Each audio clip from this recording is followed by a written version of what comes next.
Evangelio de San Mateo, capítulo 21, versículo 28 al 32. ¿Pero qué os parece? Un hombre tenía 2 hijos, y acercándose al primero le dijo: Hijo, ve hoy a trabajar en mi viña. Respondiendo él dijo: No quiero.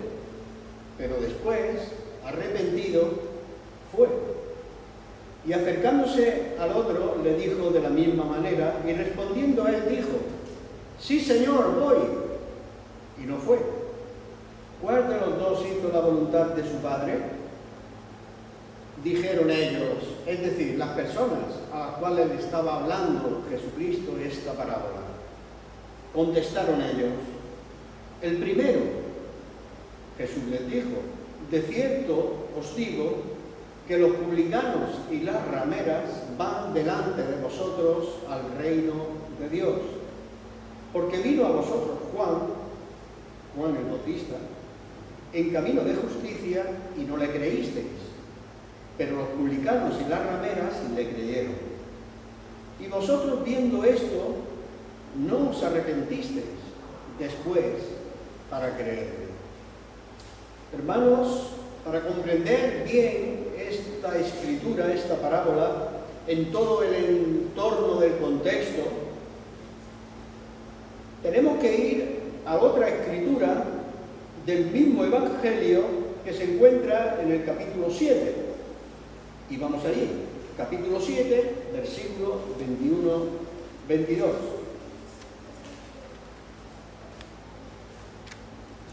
Capítulo 7, versículo 21-22. No todo el que dice Señor, Señor, entrará en el reino de los cielos, sino el que hace la voluntad de mi Padre que está en los cielos. Muchos me dirán en aquel día: Señor, Señor, profetizamos en tu nombre, y en tu nombre echamos fuera demonios, y en tu nombre hicimos muchos milagros. Entonces ellos se extrañaron, porque Jesús les dice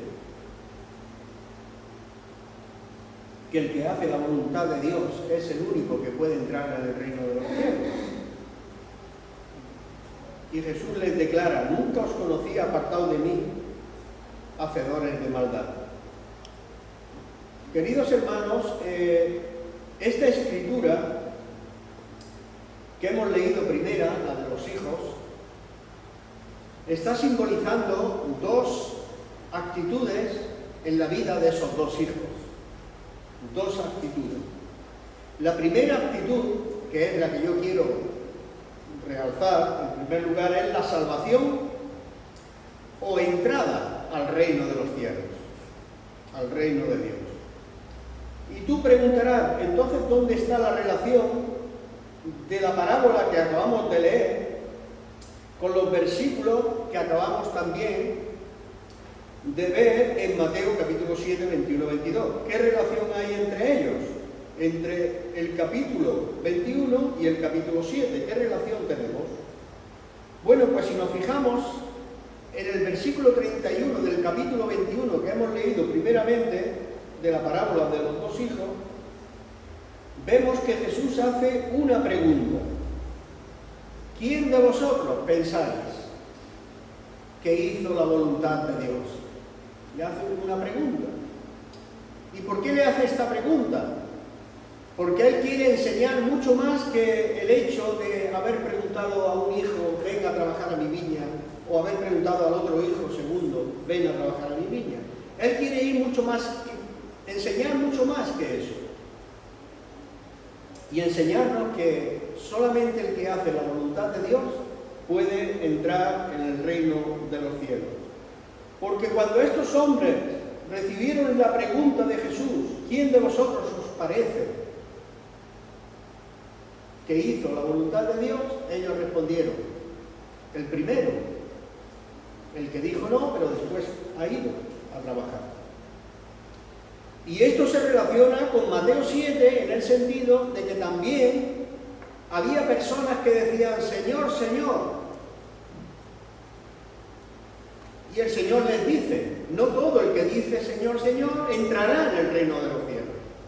sino el que hace la voluntad de mi Padre que está en los cielos. En eso se relacionan los dos textos leídos. Y así es como hay que entender la parábola de los dos hijos. Que no es por ir a la iglesia, que no es por decir Señor, Señor, sino es por hacer la voluntad de Dios. No es por aparentar. Jesús le dijo a aquellos que aparentaban: vuestros labios me honran, pero vuestro corazón está muy lejos de mí. Y les dice más: pues en vano me honráis, porque estáis enseñando doctrinas falsas. A vosotros mismos estáis enseñando a vivir una vida falsa en vosotros mismos. Y os la estáis creyendo, aun si es falsa, vosotros estáis creyendo vuestra propia doctrina. Vuestros labios me honran, pero vuestro corazón está lejos de mí. Así que no es quien va a la iglesia evangélica quien se salva, sino quien hace la voluntad de Dios, quien se va a salvar. El que hace la voluntad del Padre. Así que Dios reconoce al primer hijo, al que dijo no, y lo conoce en calidad de salvación. Y vemos que del segundo hijo no se le reconoce como un hijo, en el sentido de la salvación. Un hijo, pero no necesariamente porque haya nacido en la familia cristiana, esa persona llega a ser salva, porque no es así. No solo por nacer con padres cristianos, padres misioneros, padres pastores, padres con un irreprensible, eso significa que los hijos van a salvarse. Si no tienen la experiencia de hacer la voluntad de Dios, se perderán eternamente en el infierno. Pero como dijimos el viernes, el compromiso de los padres es la responsabilidad cuando los hijos viven en casa. Enseñarles para que cuando se hagan mayores se acuerden siempre del camino. Y aun si no regresan al camino, al menos el padre ha limpiado su culpa. Y nadie le imputa de pecado. Nadie puede imputarle de pecado porque ha cumplido, cuando los hijos estaban en casa, ha cumplido con su deber. Y no ha permitido ninguna cosa que deshonrara a Dios en su casa. Y esto es importante que nosotros lo sabemos porque esto está dentro de esta parábola. Esta parábola tiene como destinatarios a personas como nosotros, religiosos, porque yo entiendo que aquí entre nosotros hay personas religiosas, pero Dios no está contento con una persona religiosa, al igual que no está contento con estas personas destinatarias de este mensaje o de este sermón. Jesús condena severamente a estas personas, los condena severamente, y ellos mismos lo manifiestan al final, si miramos el versículo 45. Mirad qué dice: y oyendo sus parábolas, oyendo la parábola del hijo, de los dos hijos, oyendo sus parábolas, los principales sacerdotes y los fariseos entendieron que hablaba de ellos. Ellos mismos manifiestan que ese sermón va para ellos. Así que, hermanos, cuando un mensaje, tú que estás ahí sentado, pienses que el predicador te está mirando a ti, o te está señalando a ti, o te está acusando a ti de algo, no pienses que eso es así. Simplemente es la palabra la que te condena. La palabra de Dios en este sermón estaba condenando a estos fariseos. El Señor Jesús no se estaba refiriendo a ninguno exclusivamente, pero lo vemos que esto era así por el versículo 45 de este mismo capítulo 21. Oyendo las parábolas, los principales sacerdotes y los fariseos, es decir, los religiosos de ese tiempo, entendieron que hablaba de ellos. Entonces, ellos buscaban ya la manera de echarle mano a Jesús para matarlo. Eso es lo que dice el versículo siguiente. Pero al buscar cómo echarle mano, temían al pueblo porque éste le tenían por profeta. Se enojaron contra el predicador, pero el predicador de ninguna manera estaba acusando de nada. El predicador solamente estaba predicando la palabra de Dios, en este caso Jesús, el mismo Dios, hablando por su boca. Y los fariseos y los religiosos de este tiempo, por eso yo oro a Dios que en este día aquí no haya ningún religioso, meramente religioso, sino que sea un hijo de Dios. ¿Y eso por qué? Porque a estos fariseos, estos religiosos, se les llenaba la boca de decir: ¿quién es este? Nosotros somos hijos de Abraham. Y muchas veces ocurre eso. Criticamos a los que predican la palabra verdadera, claro. Hay que criticar la falsa doctrina, por supuesto que sí. Hay que reprenderla. Y hay que amonestar a los creyentes a que no escuchen la falsa doctrina. Pero cuando se está predicando la verdad de la palabra de Dios, hay que recibirla, hermano. Pero estos decían, y siempre: oh Jesús, tú siempre nos estás acusando. Yo no os acuso. La palabra que predico os condena. Es que nosotros somos hijos de Abraham. Ellos siempre estaban diciendo que eran hijos de Abraham. Hijos de Abraham somos. Pero el Señor sabía, y yo lo sé, y tú debes de saber, que una cosa es ser hijo de una nación religiosa como la hebrea, los judíos. Una cosa es ser hijo de un líder nacional, como lo era Abraham, era líder nacional, padre de la nación de Israel. Una cosa es ser eso, una cosa es ser hijo de una denominación, entre comillas, llámese como quiera, católica, una religión de cualquier Asamblea de Dios, presbiteriana, wesleyana, no importa, luterana, calvinista, no importa cómo se llama. Una cosa es ser eso, tener una denominación religiosa en tu haber, y otra cosa muy distinta es ser hijo de Dios. Eso es lo que se está predicando en la parábola de estos dos hijos. Y eso es lo que Jesucristo predica en su evangelio por todas partes, que iba anunciando el reino de Dios. Que una cosa es ser hijo de una nación, repito, que hayan nacido en España como nación católica, una cosa es ser eso y otra cosa es ser un hijo de Dios, nacido de Dios, no por voluntad de hombre, sino de Dios, nacidos de Dios. Eso es muy diferente. Por eso digo que esta parábola no solo está destinada a los fariseos religiosos de ese tiempo, sino que está también destinada a nosotros todos, a todos nosotros. Y es más, a toda la cristiandad dispersada en toda la tierra. Y este es el mensaje que deberían de escuchar hoy todos los que se sientan en un banco de iglesia.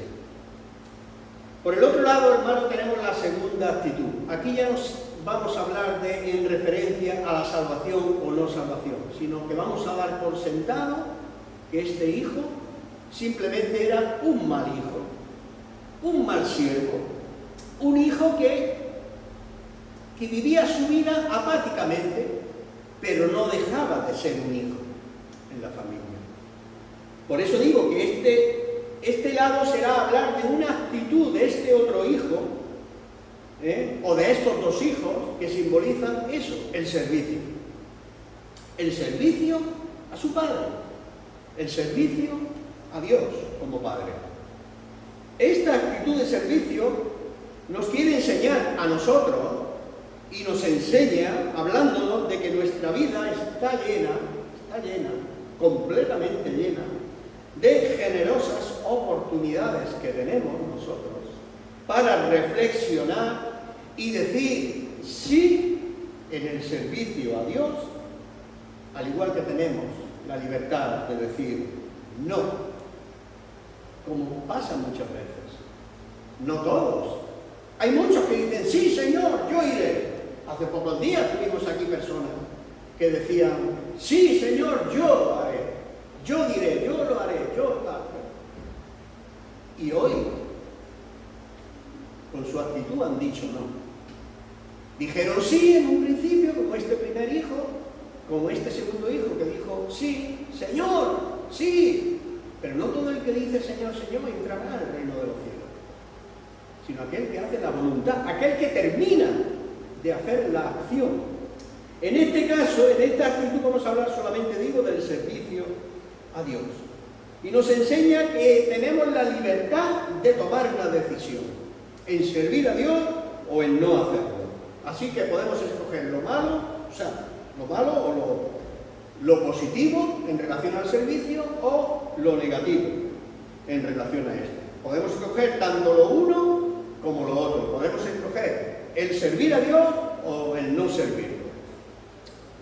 Y esto no quiere decir que nos esté quitando la salvación, porque cuando uno es salvo y está dentro de lo que es la casa, yo sé que tarde o temprano el padre de familia llegará a enseñarle que se debe de servir como Dios manda, en la iglesia y a los demás.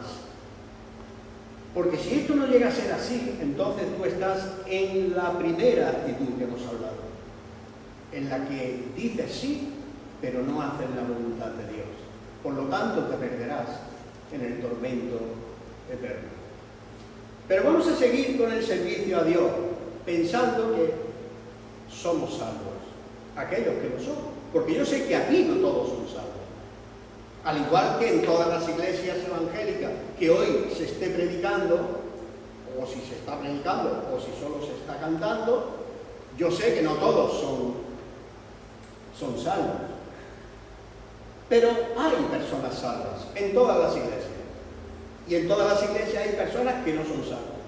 Como dice Jesús, la cizaña y el trigo crecerán juntos, pero un día la cizaña será atada en manojos y arderá en el infierno, cuando vengan los ángeles y aten en manojos todo eso.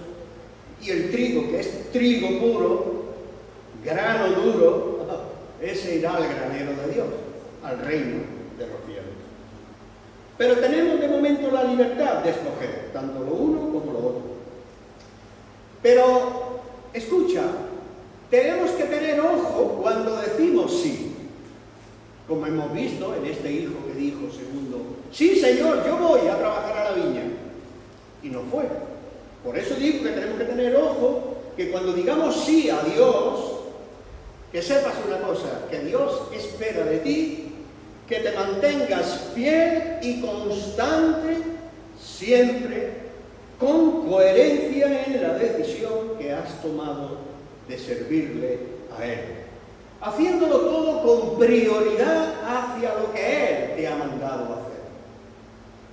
Y además de eso, con excelencia, de la mejor manera posible que sepas, hasta donde sepas. Él aprobará eso. Y cuando lo hagas, hazlo pensando que lo estás haciendo para Dios y no para los hombres. Incluso cuando tú vas a trabajar por la mañana, cuando tú estás en tu casa en teletrabajo, por ejemplo, en el taller, o en el almacén, o en la fábrica, o en el campo, o quizás en una obra, en el caso de Bolívar, como albañil. Hasta ahí debemos de pensar que estamos sirviendo a Dios. Porque dice la palabra de Dios, hagamos todas las cosas como para el Señor y no para los hombres. Porque a Cristo el Señor servís. Eso ya nos dice mucho de nosotros mismos. Si nosotros solamente vamos a trabajar por dinero, somos amadores del dinero. Pero si nuestro pensamiento está, ahora que soy cristiano, ahora que he nacido de nuevo, hacer todas las cosas como para el Señor y no para los hombres, estaré sirviendo a Dios, aún en mi oficina. ¿Entiendes? Aún en la obra, aún en el campo, aún en la fábrica, aún en el taller y aún en tu almacén. Por eso digo, tenemos que pensar cuando decimos sí, que Dios está esperando, que seamos coherentes con la decisión que hemos tomado.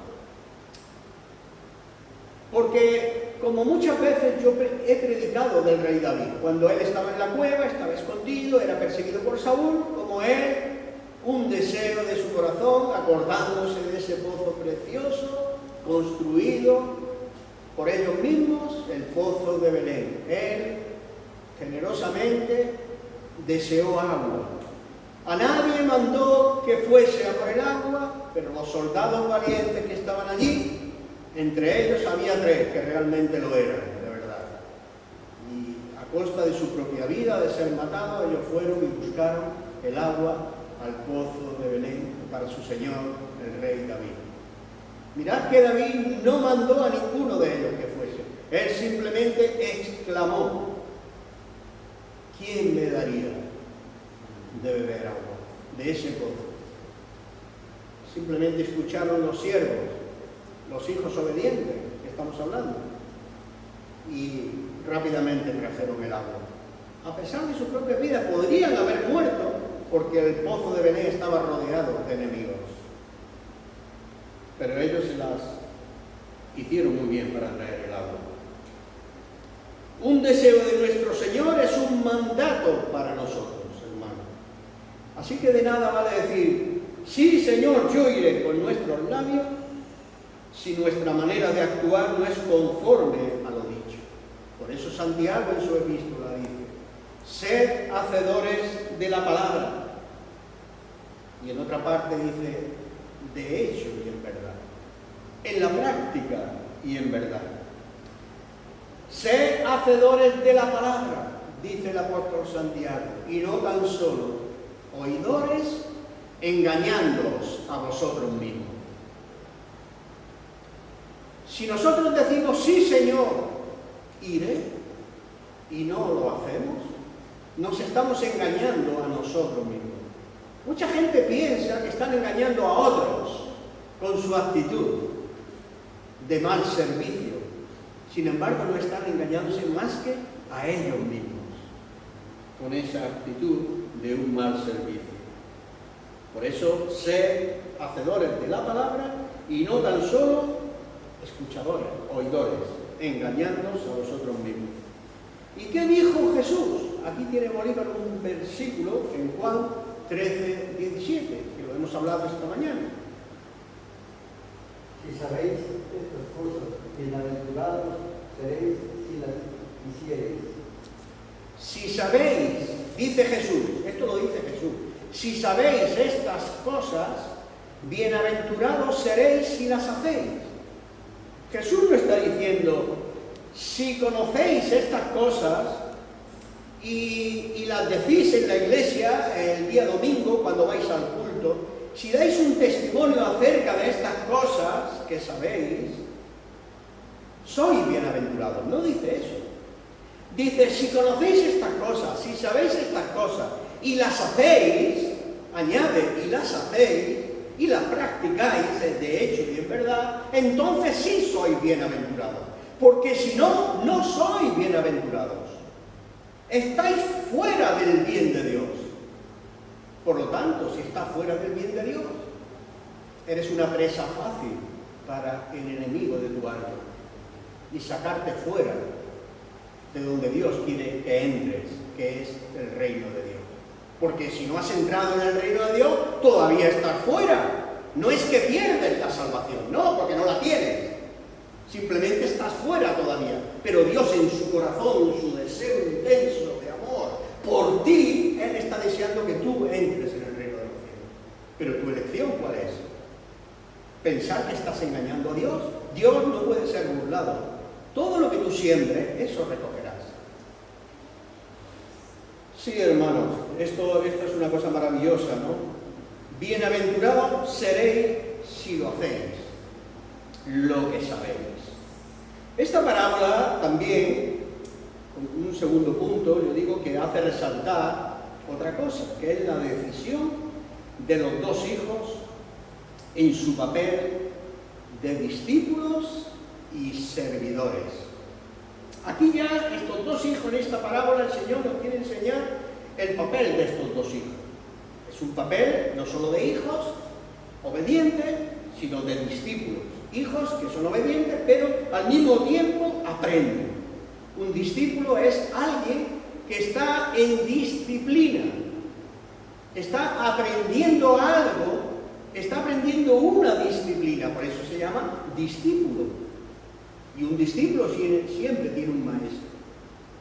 Nunca aprende solo. Eso de el capitán Jabaco, que trabajaba solo, el llanero solitario le llamaban. Esto no existe en las cosas de Dios, hermano. Eso de, bueno, yo no necesito iglesia, yo trabajo solo. Esto no es de ser buenos hijos obedientes a la palabra de Dios, y tampoco es coherencia en la manera de servir a Dios. Así que, hermano, un discípulo es alguien que aprende de otro, y ese otro es un maestro. Por lo tanto, debemos ser buenos discípulos, y como discípulo también, cuando tú aprendes de ese maestro, cualquier cosa que ese maestro te diga, tú lo vas a servir, como para el Señor y no para los hombres. En este caso, que estamos hablando de la decisión de los dos hijos en el papel de discípulos y servidores, tiene más mérito el hijo que después de haber dicho no, el primero. Ve, hijo, a trabajar a mi niña. No. Pero después se arrepiente de lo dicho y actúa de la misma manera que se hubiera dicho sí en el primer momento. Así actúa. No es digamos, lo que nosotros digamos, sino lo que nosotros hagamos. Habla más nuestra vida, nuestros hechos, que todo lo que podamos decir en toda nuestra vida. Hablando y hablando y hablando. Por eso, este hijo tuvo más mérito por eso mismo, porque dijo no. En un momento de rabia, de cansancio, de ímpetu, dijo no iré. Sin embargo, él reflexionó. ¿Cómo no? Es mi padre. ¿Cómo no voy a ir? Y fue. Como si hubiese dicho, sí, padre. Y el padre que conoce a todos, que conoce todos los corazones de todos, digo, es agradado por esa apuesta del hijo. No solo es agradado Dios y el Padre por eso, sino que aprueba ese tipo de decisiones. Cuando un hijo cumple su voluntad, él siempre dice, he aquí, en lo poco has sido fiel, sobre mucho te pondré. Entra en el gozo de tu Señor, de tu Maestro. Así que, hermanos, para ser un buen discípulo, que estamos diciendo, un discípulo de Cristo, se necesitan tener todo lo que hemos dicho, ese tipo de actitud. Pero hay dos cosas básicas en esa actitud y que es muy esencial, que es la fidelidad. Ser fieles. Ser fieles.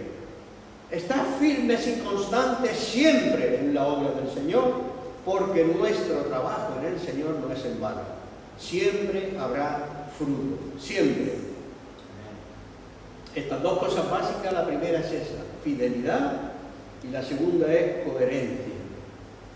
La fidelidad nos hace perseverar en el tiempo y la coherencia nos ayuda a ejecutar el mandato y cumplir en lo que nos hemos comprometido o se nos ha mandado. Así que vamos a mirar por un momento. Voy a pedir a Jonathan que pueda leer Eclesiastés, el libro de Eclesiastés, capítulo 5, del 4 al 6. Y después le voy a pedir a Juan Carlos que pueda leer Juan 3, 18. Primeramente Eclesiastés 5, 4, 6. Cuando a Dios haces promesa, no tardes en cumplirla, porque Él no se complace en los insensatos. Cumple lo que prometes. Mejor es que no prometas y no que prometas y no cumplas. No dejes que tu boca te haga pecar, ni digas delante del ángel que fue ignorancia. Porque harás que Dios se enoje a causa de tu voz y que destruya la obra de tus manos. Nuestras palabras, ha leído Jonathan, nuestras palabras deben de sonar mucho más haciendo lo que prometemos. Nuestras acciones hablan más que nuestras palabras. Eso es lo que el texto, parafraseando un poco, nos está diciendo. Según este texto que ha leído Jonathan, palabras y promesas es una sola cosa. Hechos y acciones es otra cosa muy distinta. Palabras y promesa, cuando tú cumples una palabra, tú hablas una palabra de cumplir, tú debes de ejecutarla. Porque entonces esa acción te honrará. Si tú hablas mucho, como hemos oído a tantos, hablar y hablar y hablar, y luego no cumplen lo que dicen de hacer, eso es un derroche, no solo de palabras, pero de tu propia vida. Por esto encontramos en esa primera carta que va a leer Juan Carlos, lo que nos dice el apóstol del amor. Primera de Juan 3:18. Digo el apóstol del amor porque esta es una carta muy carina, ¿no? Habla mucho del amor. Y es más, este apóstol fue el que se recostó sobre el pecho de Jesús. Ahí lo vemos como un muchacho en ese tiempo, joven que era todavía, después ya anciano, cuando escribía su carta, pero lo vemos como muy tierno, ¿no? Recostado en el pecho de Jesús, como una persona que quería sentir el amor de Dios. Y por eso él siempre habla mucho del amor, en su Evangelio y en sus 2 epístolas. Juan 3:18 de la primera carta. Hijitos míos, no amemos de palabra ni de lengua, sino de hecho y en verdad. Aquí también habla de lo mismo. El apóstol Juan dice, hijitos míos. ¿Ves cómo ahí está el detalle de un apóstol que sabía lo que significa amor? Él tiernamente los llama hijitos míos. Hijito mío. Eso es una cosa muy tierna. Que eso, quien oye esa palabra dirigida a él, eso tiene que hacerlo obediente a esa persona que le está hablando de esta manera. Hijito mío, no amemos de palabra, ni de lengua. No suelten la lengua, simplemente por soltar la lengua para que te oigan. Cállate un poco, hombre, cállate un poco, mujer. Habla, claro que habla. Suelta la lengua cuando tengas que soltarla, pero de hecho y en verdad. Parafraseando un poco, eso es lo que está diciendo. De hecho y en verdad, no de cualquier forma. Porque una lengua enciende un bosque, un fuego grande.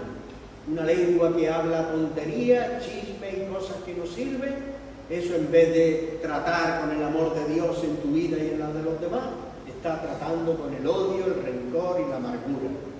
Y eso, hermanos míos, hijitos míos, como dice el apóstol, no debe ser así, sino de hecho y en verdad. ¿Y por qué? Porque el apóstol Juan sabía esto. ¿Por qué escriben como escriben en la Biblia? Muchas veces se culpa al que está predicando sobre lo que escuchamos. Pero hermanos, no es así. Quitaros de la memoria, de la cabeza estas cosas. La Biblia habla mucho más fuerte y más severamente que cualquier predicador que predique desde un púlpito. Porque un buen predicador predicará solo de la Biblia. Y la Biblia habla del amor de Dios y con severidad a aquellos que no quieren arrepentirse de sus pecados. Y por esto el apóstol Juan sencillamente dice esto, porque él sabía que nuestra boca y nuestra lengua mienten. Es así. Él lo sabía, por eso escribe así. Porque nuestra lengua, él sabía, miente. En cambio, nuestro lenguaje corporal, haciendo las cosas como decimos que las queremos hacer, nuestro lenguaje de acción, revela nuestra verdadera prioridad, mucho más que las palabras. Y nuestro tercer punto es este segundo hijo. Hemos hablado mucho del primer hijo, ¿no? De cómo es, ¿no? Una cosa que vale la pena, ¿no? Un hijo obediente como este. Pero este segundo hijo, en esta parábola lo vemos que dijo sí, pero sí, Señor, yo voy, y no fue. Es triste, ¿no? Dijo sí a la voluntad del Padre, porque dijo sí a la voluntad del Padre, porque en realidad el mandato, hijo, ve a trabajar en mi viña, le está diciendo, hijo, haz mi voluntad, porque es eso en otras palabras, hijo, haz mi voluntad, pero no la quiso hacer. Quería engañar al padre. Dijo, sí, padre, voy, pero es que lo dijo de una manera, sí, señor, está escrito así. Sí, señor, voy. ¡Qué terrible cuando una persona quiere aparentar lo que no es capaz de llegar a hacer! Eso es lo peor. Esa es la religión más absurda y más diabólica que existe. Decir sí a Dios y luego esconderte tras una mata y decir, va, Él no se da cuenta de lo que yo estoy haciendo. Una persona que piensa así no es sensata para nada. No tiene la sabiduría de Dios y no conoce a Dios, por supuesto. Así que este segundo hijo no hizo la voluntad de Dios. Muchas veces cuando a nosotros se nos manda a hacer algo o creemos que debemos de hacer algo, nosotros quizás somos parecidos también muchas veces. Todos hemos caído en estas cosas, hermano. Todos hemos caído en algún tiempo de nuestra vida. Y yo no sé si este hijo se le olvidó, seguramente. No sé por qué motivo dijo, sí, voy, Señor, rápido, y luego no va. Sí, yo haré tu voluntad, pero luego no la hace. Sí, Señor, Señor. ¿Se le olvidó? ¿O dijo para sí, bueno, voy a ir, pero más tarde? Eso es peligroso también. Esperar para mañana lo que puedas hacer hoy es muy peligroso, porque es posible que mañana llegue y tampoco lo hagas. Por eso es importante hacer lo que tienes que hacer en el momento que lo tienes que hacer. Eso es importante. No esperar a mañana, porque es posible que te pase lo mismo que hoy, que no lo hagas. Digo yo que sería una excusa, más tarde iré. O quizás cuando pueda lo hago, quizás no mañana, pero cualquier otro momento, quizás después, o otro día, la semana próxima. En otro momento lo haré, cuando pueda lo haré. O era de este tipo de personas que como siempre están haciendo cosas, vamos a hablar de la iglesia entre nosotros, personas que se mueven, que trabajan, que sirven, ¿no? A lo mejor llega un momento que en estos arrebatos diga, sí, voy, pero después piensa, pero yo no voy a ir, siempre igual, siempre tengo que ser yo quien lo haga, hombre, yo ya hice bastante, ahora que lo haga otro, que lo haga mi hermano. ¿Puede ocurrir? Sí, puede ocurrir. Este tipo de discípulos abundan, no son buenos servidores. Yo hablaba en Italia cuando fui a visitar a Catania, que los verdaderos adoradores son primero buenos servidores. Porque cuando sirves, estás sirviendo a Cristo y no a los hombres. Y en cada acción de tu servicio estás adorando a Dios, porque estás gozando de hacer su voluntad, de lo que Él te ha pedido hacer. Así que abundan los malos discípulos y los malos siervos. Ni agradan a Dios ni sirven a Cristo el Señor. Así que el primer hijo que dijo no, sin embargo, ese fue un ejemplo. Cambió de parecer. Eso es lo más hermoso que es, hermano. Que yo pueda arrepentirme de una acción mala. Como decirle a Dios, no lo haré. Y después recapacite y diga, lo haré. ¿Cómo no lo voy a hacer? Si ha hecho tanto por mí, ¿cómo yo no lo voy a hacer por Él? Si Él lo ha hecho todo para mí.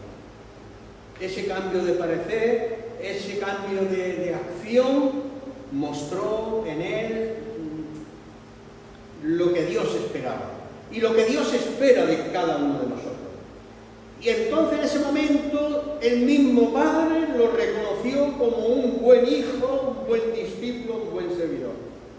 Pero no porque lo hizo, porque simplemente quería que el Padre le diera una palmadita en la espalda. ¡Ay, qué buen hijo eres! Que eso es lo que muchos esperan, que les dé siempre el regalo de una palmadita en la espalda, pero eso no es, hermano. ¿Y sabéis por qué? Porque este hijo hizo solamente lo que tenía que hacer. Y no ni necesita un regalo a nuestros hijos muchas veces. Si haces esto, te regalo esto. Por favor. Es sobornar a los hijos.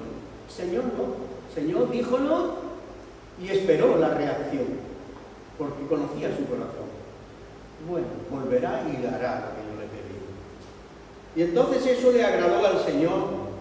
Y el hijo no lo dijo, mira, yo soy mejor que mi hermano, porque este que dijo sí, ahora no va, y yo que he dicho no, ahora voy, yo soy mejor que él. Yo voy a poner ascuas sobre su cabeza.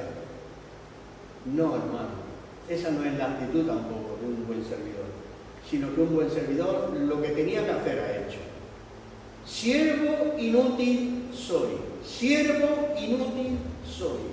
Lo que debo hacer, eso es lo que hice. Eso es lo que se debe de agarrar uno que está sirviendo a Dios, que simplemente está sirviendo a Dios, al que ha hecho tanto por él, al que lo ha sacado de un pozo profundo de pecado.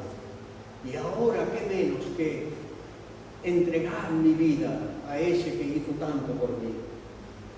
Y lo que tenga que hacer por él lo voy a hacer. Pero no porque soy mejor que nadie, no porque soy bueno, sino porque soy su siervo, soy su esclavo. Heme aquí, Señor, aquí estoy, envíame a mí, yo iré, yo iré. Vamos a ponernos de pie, hermanos, si vamos a